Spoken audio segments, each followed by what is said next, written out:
What are the blue skin Gitz up to? Hello ladies and gentlemen of YouTube, welcome to our first ever episode of Komandos Intel. I am your host, Jordan from WARGHHH Studios. At this segment of the show I would introduce a guest to the show, but as with always, we've had a great technical error.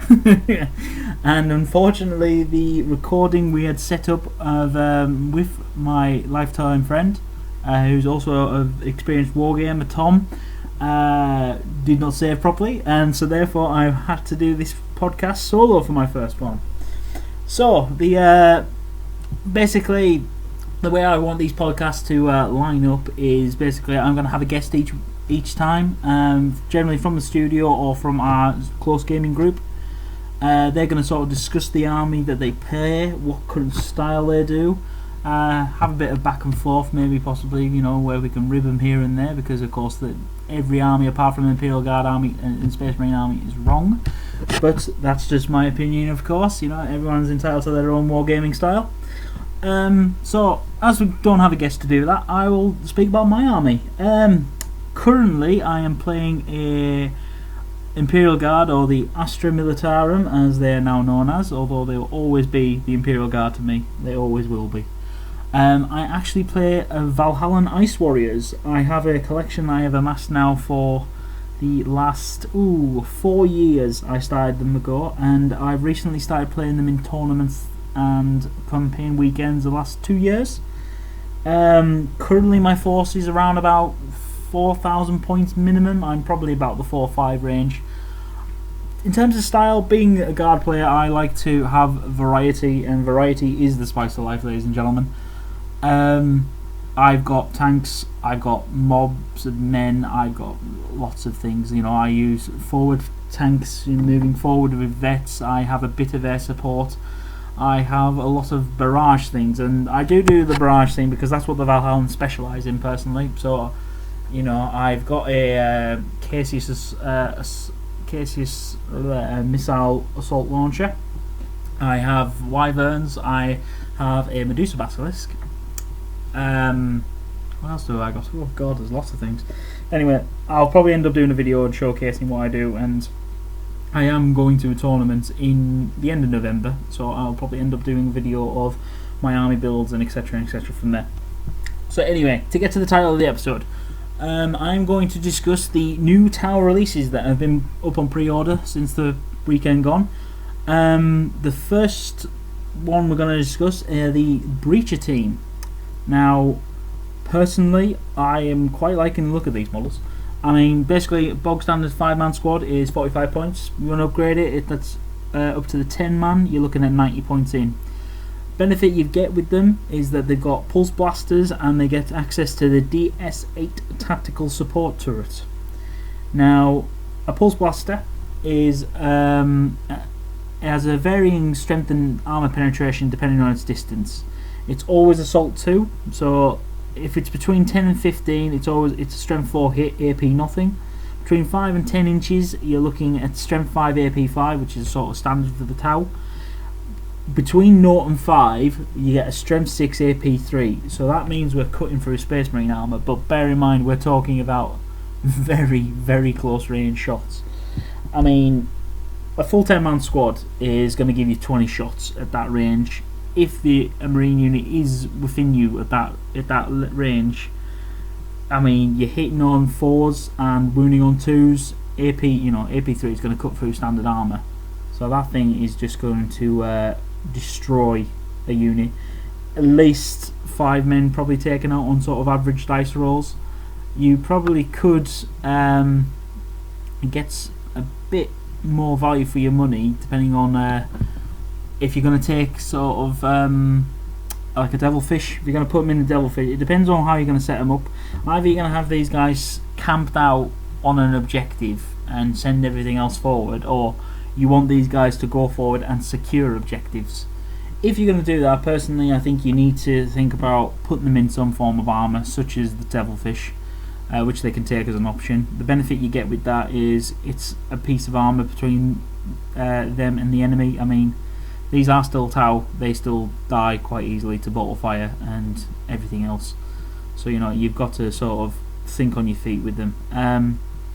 That saying, the benefit you're going to get is this access to the DS8 support tactical turret.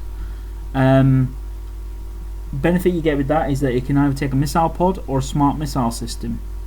So it's ballistic skill 3 as well, so it's hitting on a 4+. Now obviously missile pods have been proven by the TOW. They are fantastic, they are great, you know, they can do some damage.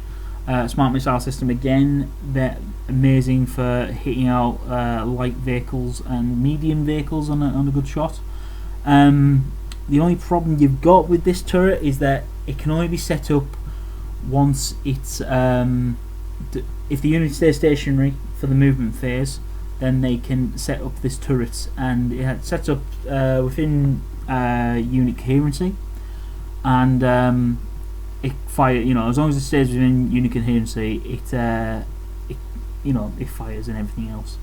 Obviously, you got issues that if an enemy is within 2 inches of it, or there's no other models from the unit near it within 2 inches of it, it's removed.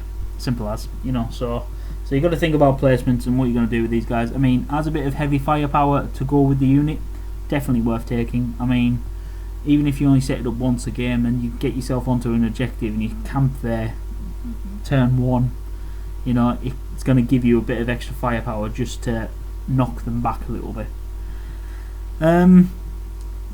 Obviously you're going to have to think of, as I said, how you're going to keep the unit alive. I mean, obviously take more men and upgrade as much as you can. You can take marker lights, etc, etc. You know, they have access to a lot of things in this, so it's going to be a good unit, I think. I'll say, obviously they've got the firepower to take out units, but you know, they're still going to suffer to units closing the board quickly, so just remember to keep your eyes open. The next thing I want to talk about is the Tidewall Rampart. Now, this is a model that went up and sold out within 4 hours. The rules for it are quite frankly naughty. I mean, this is a 265 point model, so it's not only expensive in points, it's good looking as well. You get, with that, you're getting a twin link railgun, a drone port which can dispense up to 4 drones. Now that's shield, gun and marker light ones, so you got options galore there, and you get 2 shield walls with that. Basically, this is a hovering and mobile thing. This thing can actually move 6 inches in open ground, keep that in mind. Any units on it class as stationary, so using with breacher teams you can set up, you know, you can have them on there and set up that turret at the end of turn 1. Fantastic. With that as well, you can also reroll 1s for any unit that's on the Rampart. So that's for, sorry, any TOW unit, I should say, sorry, that's on the Rampart. So they get reroll any shots that are over 1, so they're going to fail to hit, obviously. So they get reroll that, which is useful. So basically, it's like a relentless rule, which is quite helpful. Also, one model of a unit can give the twin link rail gun a +1 ballistic skill instead of firing. That's obviously going to come in useful because this is a good gun that can scan, shoot and take out things from quite a distance away. And the other thing about that is that I recently read on one of the popular websites for reading up information for upcoming releases, saying that you could not target this TOW Rampart. You can, because the actual twin link railgun is a gun emplacement. That means you're talking about a toughness 7 model with 2 wounds, so it can be taken out. This is the thing. I mean, personally, I think, you know, if I'm going up against this, I'm going to have a couple of Lehman Russes, even maybe a Lascan heavy support squad at the back, and they're going to take pot shots of this just to get rid of that gun as soon as they can, because I don't want that thing firing anywhere near me and taking things out.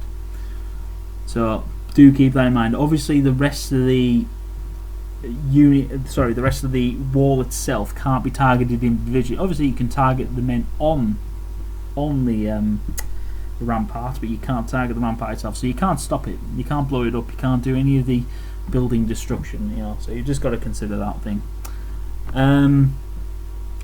Last thing is the shield walls. Any unit that gains a successful cover save and they roll a 6 to make that cover saves. The shot is randomly fired back at the attacking unit, and it's allocated randomly. So if it's in a squad and it's a las cannon shot, you know, because you resolve these individually, say they make it, then that las cannon shot is being reflected back at the attacking squad at a random model.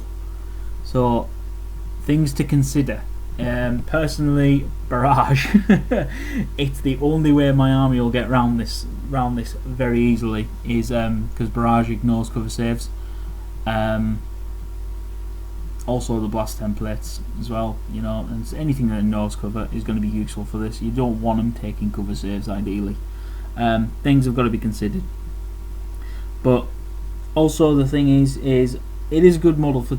Personally, I don't think for 265 points the Rampart itself will ever earn its points back.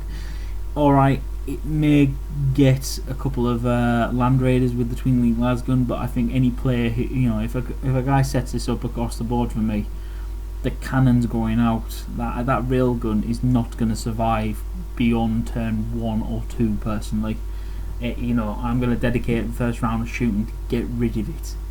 But also you've got to consider that you can get in close with this thing. I mean, for example, I will use Marbo. That would be the greatest benefit I can use to get rid of it. I mean, that turns up, throws a demo pack. You know, I can cause a great amount of damage on that thing. There's also, you know, you've got lots of options. You know, you've got your deep striking units. You know, if you're within 1 inch of this thing, it can't move. So that's bear in mind what you've got to keep in mind as well, which is also useful. But yeah, it is a fantastic looking thing. Personally, I commend GW. I think it's a stunning model, absolutely stunning model, and I can't wait to see what they're going to come out with. I mean, God forbid, I mean, what could be next? An Eldar Craft World, or a Tyrannid Leviathan? You know, God forbid. I mean, if they're making this thing as a mobile defense line, I dread to think what we're going to get when it comes down to several other armies and their bits and bobs. I mean, God, could you imagine Orc teleporters on the board? I mean, God, you could easily see it, can't you? That being said, I'm going to call the podcast there. I mean, obviously I had a bit more of a banter, and I do apologise, unfortunately.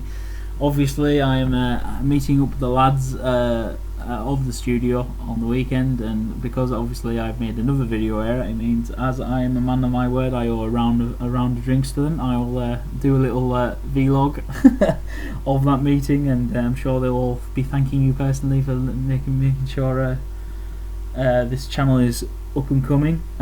Please like and comment below. About to say, you know, it really helps me know what you want to see. Also subscribe to the channel. We're going to be releasing more and more things. We've got lots of content that we're starting to film and starting to process. Yeah, about to say, we're always looking for new ideas as well. If you got anything, suggest it. Personally as well, we're going to be doing a giveaway soon. I'm looking into getting a very sweet little prize for that. Any suggestions on what ideal little prize you would like to see, please leave a comment, and I'm sure we can do something. But yeah, no, really looking forward to doing more Warhammer videos, and I've got lots of building and painting ones coming up, and as I said, I am going to a tournament, and yeah, I look forward to doing some video logging of that as well. So yeah.